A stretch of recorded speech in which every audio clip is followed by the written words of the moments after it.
प्रभु यीशु मसीह के नाम से सबको जय मसीह की। आज का वचन है उत्पत्ति के किताब उसका 40 अध्याय उसका 8 वचन। उन्होंने उससे कहा, हम दोनों ने स्वप्न देखा है और उनके फल का बताने वाला कोई भी नहीं। यूसुफ ने उनसे कहा, क्या स्वप्नों का फल कहना परमेश्वर का काम नहीं है? मुझे अपना अपना स्वप्न बताओ। मेरे प्रियो, इस वचन को हम पहले ही देख चुके हैं, कई दिन पहले इस वचन को मनन कर चुके हैं, लेकिन दोबारा इस वचन को हम मनन करने वाले हैं। मैं विश्वास करता हूं कि पवित्र आत्मा मुझे इस वचन को दिखाया है। मेरे प्रियो, यह वचन यूसुफ के जीवन में, उनका जीव काल में यूसुफ के साथ जो संभव हुआ, उस संभव का वर्णन में से एक वचन है।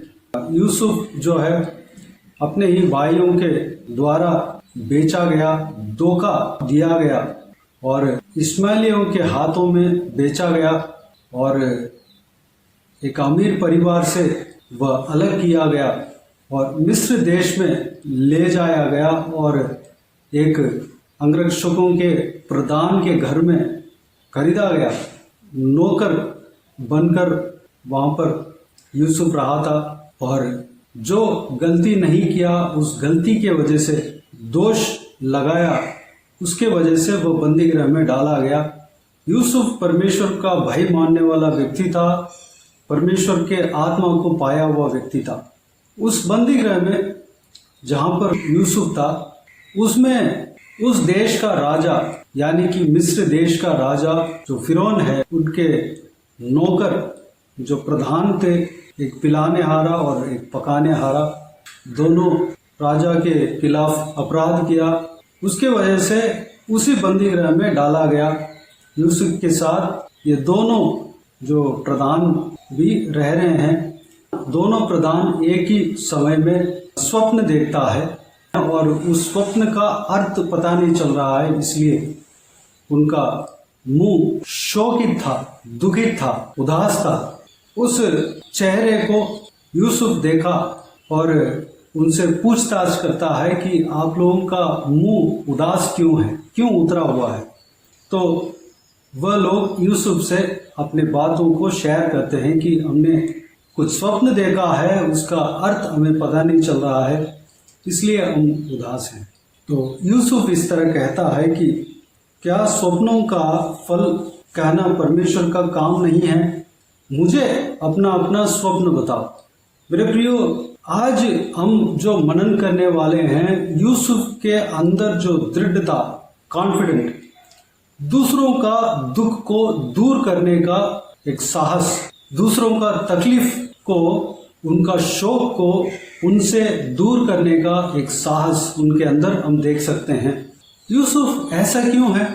यूसुफ बहुत दुख झेल रहा था, मानसिक दिशा से, और धोखा खाया हुआ उस हालत से बहुत दुख उनके साथ बीतते हुए हम समझ सकते हैं। यूसुफ के बारे में जब हम पढ़ते हैं तो ये सारा घटनाएं उनके साथ घटते हुए हम देख सकते हैं।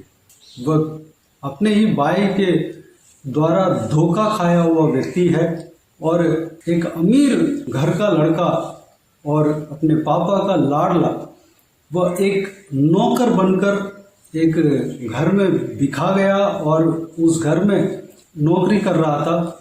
उस घर में उसके ऊपर नाजायज दोष लगा के वहां से उस घर के मालिक के द्वारा बंदी गृह में डाला गया। सारा दुख उनके अंदर पीसता होगा, लेकिन परमेश्वर यूसुफ के साथ था, इसलिए वह खुश था, आनंदित था, वह उनके अंदर शांति था, क्योंकि वह जानता था कि परमेश्वर मेरे साथ है, परमेश्वर के आत्मा मेरे साथ है। ऐसा व्यक्ति दूसरों को तकलीफ को देखता है और दूसरों का तकलीफ को दूर करने के लिए वह चाहत रखता है, क्योंकि यूसुफ जानता था कि हर समस्या का समाधान हमारा यहोवा परमेश्वर के पास है। यूसुफ महसूस करता था कि हर प्रॉब्लम को सॉल्यूशन हमारे परमेश्वर के पास है, हमारा परमेश्वर से मिलेगा।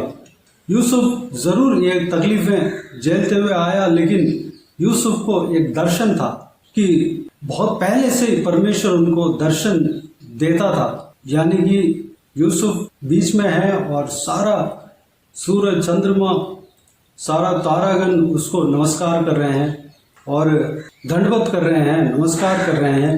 दूसरा जो स्वप्न था जो यूसुफ को परमेश्वर ने दिया था, जो यूसुफ का जो फूला, खेत में जो फूला बांधते हैं, यूसुफ का फूला खड़ा था और सारा उनके सारे भाइयों के फूला चारों तरफ घेर के, यूसुफ के फूले के चारों तरफ घेर के दंडवत कर रहे हैं।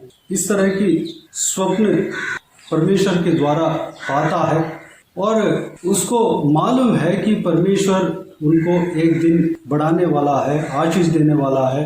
वो जो परमेश्वर ने उनको जो दर्शन दिया था वो दर्शन पूरा होने वाला है, इसलिए वह आनंदित था और ये भी जानता था कि परमेश्वर हर समस्याओं का समाधान देने वाला परमेश्वर है। इसलिए दूसरों का तकलीफ को दूर करने के लिए, दूसरों का तकलीफ को देखकर इस तरह कहता है कि मुझे बताओ, हमारा परमेश्वर, मेरा परमेश्वर जो है आपका दुख को दूर करेगा, स्वप्न का फल बताएगा। मुझे बताओ मेरे प्रियो, वो दोनों ने जो स्वप्न बताया उसका अर्थ भी यूसुफ ने परमेश्वर के आत्मा के द्वारा समझकर बता दिया। उनका जो संदेह था, जिन्होंने स्वप्न देखा, उनका संदेह दूर हो गया। मेरे प्रियो, क्या यूसुफ के अंदर जो कॉन्फिडेंट जो हम देखते हैं वह हमारे अंदर है? हम दूसरों का तकलीफ को दूर करने के लिए, हमको परमेश्वर और हमारे बीच में संबंध है, परमेश्वर और हमारे बीच में उतना रिश्ता है। हम दूसरों का तकलीफ को दूर करने के लिए हम कॉन्फिडेंट के साथ हम किसी को बुला सकते हैं, या इस तरह कह सकते हैं कि आपका समस्या को मुझे बताओ, मैं मेरा परमेश्वर से पूछ कर बताऊंगा, मेरा परमेश्वर से आपके समस्या का समाधान दूंगा। इस तरह किसी से कह सकते हैं। मेरे प्रियो, जब यूसुफ की तरह परमेश्वर से रिश्ता अगर हमारे जीवन में भी हो तो हम भी इस तरह कह सकते हैं। परमेश्वर हमसे बात करने वाला परमेश्वर है, स्वप्नों का अर्थ को बताने वाला परमेश्वर है, किसी भी परेशानी का सॉल्यूशन देने वाला परमेश्वर है, किसी भी समस्या का समाधान परमेश्वर के पास है। जो यूसुफ ने जो उपासना किया, उसी परमेश्वर को हम भी उपासना करते हैं। जिस तरह यूसुफ कहता है हमें भी कहना चाहिए। परमेश्वर कहता है कि अपने चेलों को, जाओ खोड़ियों को शुद्ध करो, जो शैतान के बंधन में है उन्हें छुटकारा दो। मत्ती रचित सुसमाचार उसका 10 अध्याय 28 वचन में हम देख सकते हैं, प्रभु यीशु कहता है, बीमारों को चंगा करो, मरे हुओं को जिलाओ, कोढ़ियों को शुद्ध करो, दुष्ट आत्माओं को निकालो। तुमने सेंत मेंत पाया है, सेंत मेंत दो। परमेश्वर ने अपने चेलों को इस तरह आज्ञा दिया है। उस आज्ञा को क्या हम पालन करने का साहस रखते हैं? परमेश्वर यही चाहते हैं कि हमको दूसरों का तकलीफ को उनका जीवन से दूर करना है, बीमारों को चंगा दिलाना है और मरे हुओं को जिलाना है, कोढ़ियों को शुद्ध करना है, दुष्ट आत्मा से जो पीड़ित है उनको दुष्ट आत्मा से छुटकारा देना है, स्वतंत्र करना है। यह परमेश्वर प्रभु यीशु अपने चेलों से कहा है। हम भी परमेश्वर प्रभु यीशु का चेले हैं, हमको भी ये काम को करना है। क्या हम यूसुफ की तरह, परमेश्वर के चेलों की तरह दूसरों का तकलीफ को उनका जीवन से दूर करने का साहस रखते हैं, कॉन्फिडेंट रखते हैं? प्रियो, हमें यूसुफ जिस तरह साहस रखा उस तरह हम भी साहस रखना है।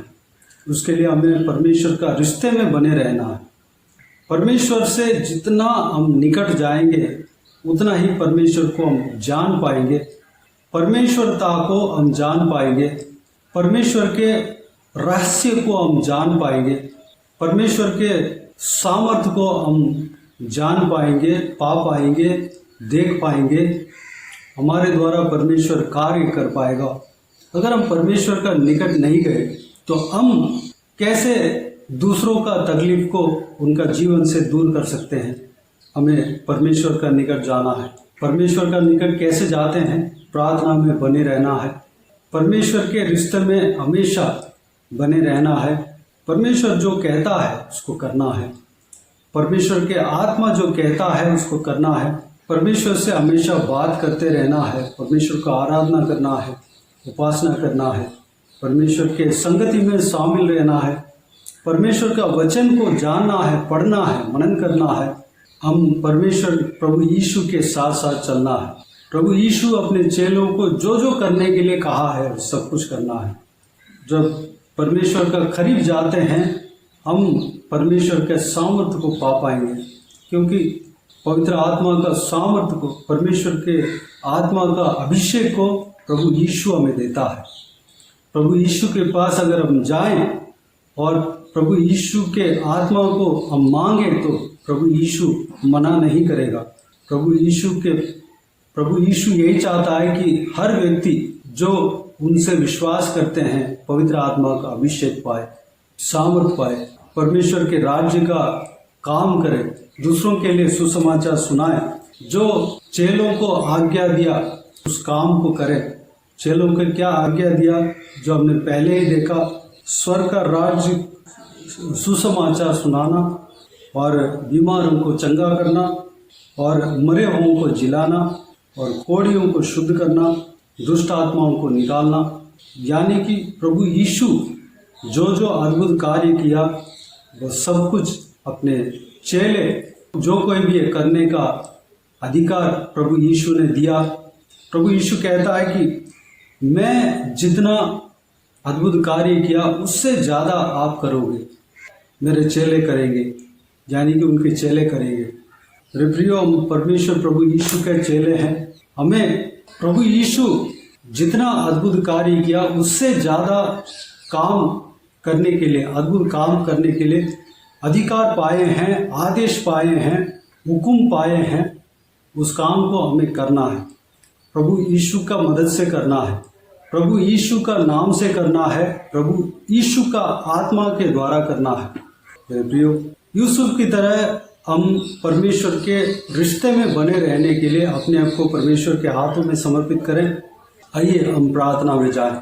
स्वर्ग पिता दयालु परमेश्वर, आपको धन्यवाद देता हूँ आज के इस आपके बहुमूल्य वचन के लिए। आपको धन्यवाद देता हूँ परमेश्वर, बीते हुए दिनों में हमें संभाला, बचाया, सुरक्षित रखा। आपको धन्यवाद देता हूँ आज के इस आपके बहुमूल्य वचन के द्वारा यूसुफ के जीवन में जो घटना घटी, जो संभव हुआ, उस संभव के द्वारा जो कुछ भी हमने मनन किया, आपने जो सिखाया, सारी बातों के लिए आपको धन्यवाद देते हैं परमेश्वर।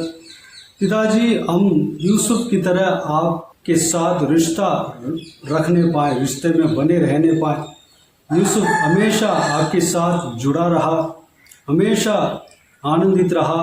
उनके जीवन में कई सारे परिस्थिति उनके खिलाफ आने के बावजूद भी वह शांति के साथ रहा, धीरज के साथ रहा, वह खुशी के साथ रहा। परमेश्वर, वह आपको महसूस करता रहा और परमेश्वर दूसरों का तकलीफ को दूर करने में वह साहस रखा। परमेश्वर, जो कोई भी जन मन में दुख था, उनके चेहरा उतरा हुआ था, परमेश्वर दूसरों का उस हाल को देखकर उनका दुख को उनका जीवन से दूर करने का साहस रखा, कॉन्फिडेंट रखा, उनको बुलाया और छुटकारा दिया। परमेश्वर, हम भी यूसुफ की तरह दूसरों का छुटकारे के लिए हम इस्तेमाल होने पाएँ, दूसरों का आशीष के लिए इस्तेमाल होने पाएँ, दूसरों का उद्धार के लिए इस्तेमाल होने पाएँ। पिताजी, जिस तरह आप अपने चेलों को परमेश्वर आपने आदेश दिया, परमेश्वर उस काम को, जितना काम आपने आदेश दिया, सारा काम हम भी करने पाए। परमेश्वर, उसके लिए हम आपके रिश्ते में बने रहना है। परमेश्वर, प्रार्थना में बने रहने पाए। आप जो कुछ भी आज्ञा देते हैं उस काम को हम करने पाएँ, आपके वचन को पढ़ने पाएँ, मनन करने पाएँ, आपके रिश्ते में बने रहने पाएँ, आपके निकट करीब आने पाएँ। परमेश्वर, आपको जानने पाएँ, आपके सामर्थ को पाने पाएँ। आपका अद्भुत करने का सामर्थ को पाने पाए परमेश्वर अनुग्रह देना। पिताजी, जो आपके चेले जो अद्भुत काम किए थे परमेश्वर, दूसरों का बंधन से उनको छुटकारा दिया, हम भी छुटकारा देने पाए, आपके नाम से छुटकारा देने पाए। पवित्र आत्मा के द्वारा हम ये सारे अद्भुत काम करने पाए, परमेश्वर अनुग्रह देना। पिताजी, आप जितना अद्भुत कार्य किया परमेश्वर, आपने कहा कि उससे ज़्यादा अद्भुत काम हम कर सकते हैं, हम करेंगे। पिताजी, उस सामर्थ को हमें देना परमेश्वर, पवित्र आत्मा का अभिषेक से भरना, आपकी सामर्थ से भरना परमेश्वर। धन्यवाद देता हूँ, हालेलुया, आपको धन्यवाद देता हूँ परमेश्वर। हमें पवित्र आत्मा का अभिषेक से भरना, पवित्र आत्मा का अभिषेक आप हमें देते हैं, क्योंकि आपके बहुमूल्य वचन कहता है कि प्रभु यीशु ही पवित्र आत्मा का अभिषेक, पवित्र आत्मा का बपतिस्मा देता है, पवित्र आग का बपतिस्मा देता है। परमेश्वर, आपके पास जो कोई भी जन आते हैं जीवन का जल देते हैं परमेश्वर, वह जीवन का जल पवित्र आत्मा का अभिषेक है परमेश्वर। पिताजी, हम आपके पास आते हैं, हमें पवित्र आत्मा का अभिषेक से भरना, आपकी सामर्थ से भरना, आप जैसे चाहते हैं वैसे हम चलने के लिए अनुग्रह देना पिता। बाकी सारे बातों को आपके हाथों में सौंपते हैं। इस वीडियो को देखने वालों में से सारा जन को इसी तरह आशीष देना, इस वचन के, इस आपके बहुमूल्य वचन के अनुसार आशीष देना, संभालना परमेश्वर, आपकी सामर्थ से भरना, बहुतायत से आपके राज्य के लिए इस्तेमाल करना परमेश्वर, दूसरों का छुटकारे के लिए, चंगाई के लिए, आशीष के लिए, उद्धार के लिए इस्तेमाल करना परमेश्वर। जो कोई भी जन बीमार है उनको आपके हाथों में सौंपते हैं परमेश्वर, उन्हें छूना, चंगा करना, प्रभु यीशु मसीह के नाम से चंगा होने पाए परमेश्वर। धन्यवाद देता हूँ पिता।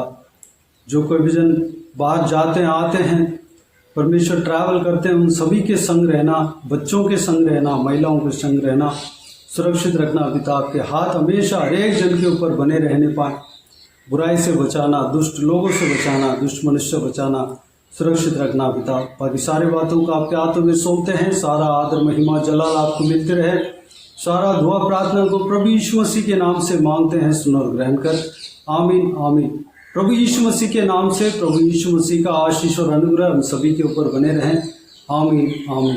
मेरे प्रियो, इस चैनल को सब्सक्राइब करें और शेयर करें। अगर किसी को भी प्रार्थना का विषय हो तो डिस्क्रिप्शन में दिए हुए नंबर पर कॉल करके प्रार्थना करा सकते हैं, हम आपके लिए प्रार्थना करेंगे। आप अपने व्यक्तिगत प्रार्थना में हमारे लिए प्रार्थना कीजिए, सेवकाई के लिए, सेवकाई का उन्नति के लिए, सेवकाई में जुड़े हुए हर एक जन के लिए, हर एक आत्मिक उन्नति के लिए, तरक्की के लिए, आत्मिक आशीष के लिए, संसारिक आशीष के लिए, पारिवारिक आशीष के लिए प्रार्थना करें। प्रभु यीशु आप सबको आशीष दे।